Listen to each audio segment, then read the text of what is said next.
ధినతోం తక్ ధినతోం తక్ ధినతాం తత్తై తైహిత్తత్త తేహి తెహిదత్ తక్ ధికి జను తదికినతోం ధిత్ తంగిడతగ తరిగిడతగత తద్దితంగిడతగ తరిగిడతగతై ధిత్ తంగిడతగ తరిగిడతగ తక్ తద్ధీం తద్దిగిన్నత తక్ తద్ధీం తద్దిగిన్నత తక్ తద్ధీం తద్దిగిన్నత తక్ తద్దిగిన్నత తక్ దిక్కు తద్దిగిన్నత ధిత్ తంగిడతగ తరిగిడతగత తద్దితంగిడతగ తరిగిడతగతై ధిత్ తంగిడతగ తరిగిడతగ ధిత్ తంగిడతగ తరిగిడతగత తక్ తద్ధీం తద్దిగిన్నత తక్ తద్ధీం తద్దిగిన్నత తక్ తద్ధీం తద్దిగిన్నత తక్ తద్దిగిన్నత తక్ దిక్కు తద్దిగిన్నత తద్దిగిన్నత తక్ తద్దిగిన్నత తక్ దిక్కు తద్దిగిన్నత తాం తత్తై తైహిత్తత్త తేహి తెహిదత్ తాం తత్తై తైహిత్తత్త తేహి తెహిదత్ తాం తత్తై తైహిత్తత్త తక్ ధికి జను తదిగినతోం తాం తత్తై తైహిత్తత్త.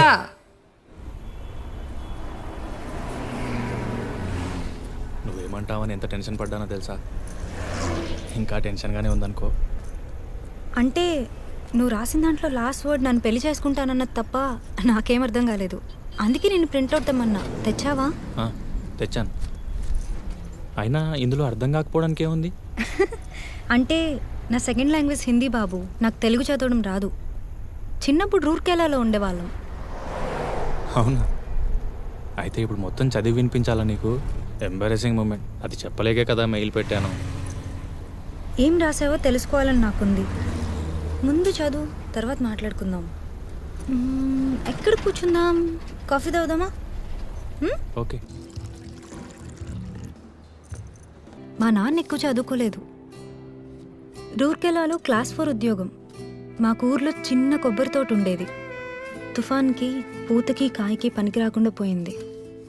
అప్పుడు వెళ్ళిపోయాం రూర్కెలా. అన్నయ్య నేను పుట్టాక కూడా మా నాన్నగారి జీతం 1800.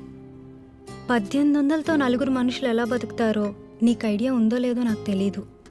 మమ్మల్ని బాగా చదివించాలని, మంచి స్కూల్లో వెయ్యాలని నాన్న ఓటీ చేసేవారు. గంటకు 15 రూపాయలు. రోజుకు 5-6 గంటలు పైగా ఓటీ చేసేవారు. అసిడిటీ వచ్చింది. బాగా ఆకలితో ఇంటికొస్తే కడుపు నిండా తినేంత వీలుగా రుచికరమైన భోజనం ఉండేది కాదు. అమ్మ మాత్రం ఏం చేస్తుంది? ఉన్న వాటితో ఉన్నంత. నాన్నకు కోపం వచ్చేది. పళ్ళెం విసిరికొట్టేవాళ్ళు. అమ్మని చావ బాధేవారు. తర్వాత ఏడ్చేవారు. అమ్మ కూడా ఏడ్చేది. అలాంటి రాత్రులు చాలానే ఉన్నాయి. నాన్న నెక్స్ట్ ఇయర్ రిటైర్ అవుతారు. ఇప్పుడు ఆయన శాలరీ 42,000. హైదరాబాద్లో ఫ్లాట్ కొన్నారు. ఈఎంఐ అన్నే కడతాడు. నాన్న రిటైర్ అయ్యాక హ్యాపీగా నచ్చినవి తింటూ హాయిగా అమ్మతో కబుర్లు చెప్పుకుంటూ ఉండాలనేదే మా కోరిక. ఇదంతా ఎందుకు చెప్తున్నానంటే రేపు పెళ్ళయ్యాక నా అర్నింగ్స్ నీకోసం, మన పిల్లల కోసం ఖర్చు పెడతాను. అలాగే మా అమ్మా నాన్నల కోసం కూడా ఖర్చు పెడతాను. ఇంపార్టెంట్ విషయం ఏంటంటే నా ఏటీఎం కార్డ్ నా దగ్గరే ఉంటుంది. ఇప్పుడు నువ్వు చెప్పాలి ఈ విషయం నీకు నచ్చిందో లేదో. చెప్పాను కదా, మిడిల్ క్లాస్ ఫ్యామిలీ. చదువుకొని మంచి జాబ్ రావాలని చాలా కష్టపడి చదివాను. చాలా వరకు ఫ్రీ సీట్స్, మెరిట్ బేస్డ్. పిక్నిక్లు, టూర్లు అస్సలు తెలియవు. రూర్కెలా దాటి ఎప్పుడైనా అమలాపురం రావడమే గొప్ప.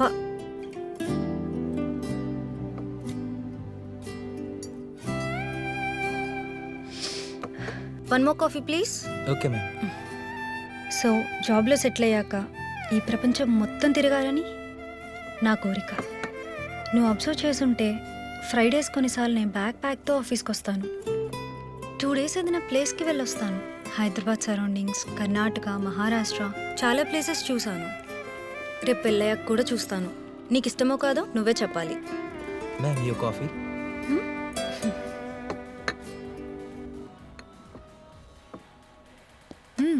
నాకు కాఫీ అంటే చాలా ఇష్టం. నీకు ఇంకోటి చెప్పనా? వద్దు, ఇట్స్ ఓకే.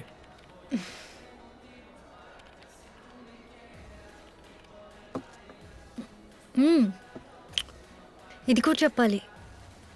10th ఒక అబ్బాయి నన్ను ఇష్టపడ్డాడు. ఇంటర్ సెకండ్ ఇయర్లో చెప్పాడు. బాగుండేవాడు, బాగా చదివేవాడు. నాకు ప్రపోజ్ చేశాక ఒక 6 months నడిచింది.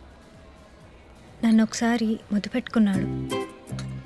అప్పుడు బాగానే అనిపించింది, తర్వాత కుదరలేదు. ఇప్పుడు అతను గుర్తు కూడా పట్టలేను. ఆ తర్వాత ఎవరు లేరు. ఇంకేమైనా ఉన్నాయా? I mean conditions. Excuse me, will please. Sure. ఇంకేం లేవు.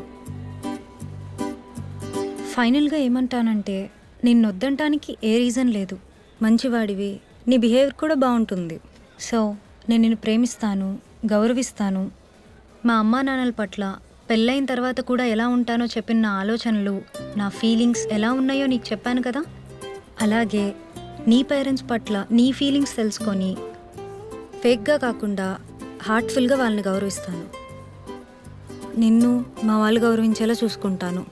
అండ్ నాకు బీపీ, షుగర్, థైరాయిడ్, పీసీఓడి లాంటి ప్రాబ్లమ్స్ ఏం లేవు. ఈ మధ్య సైట్ వచ్చింది, మినిమల్, బట్ అది పెద్ద ప్రాబ్లం అవుతుంది అనుకోవట్లా. సో మన జర్నీ బాగుంటుంది. నా సెక్సువల్ అప్డేట్ కూడా బాగానే ఉంటుంది అనుకుంటున్నా. Hey wait, I'll pay. పదా.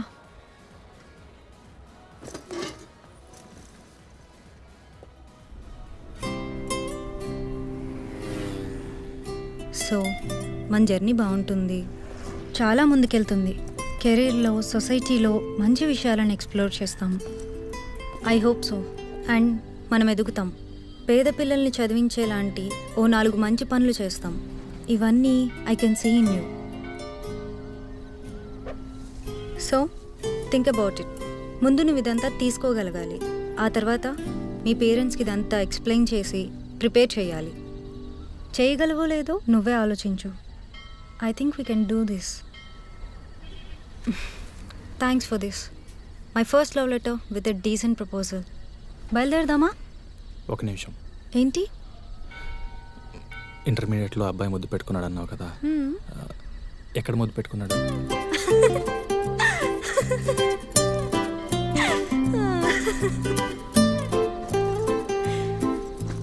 ముందు నేను చెప్పింది ఓకేనో కాదు మీ పేరెంట్స్ని అడిగి చెప్పు. ఆ తర్వాత చెప్తా ఎక్కడ ముద్దు పెట్టుకున్నాడు.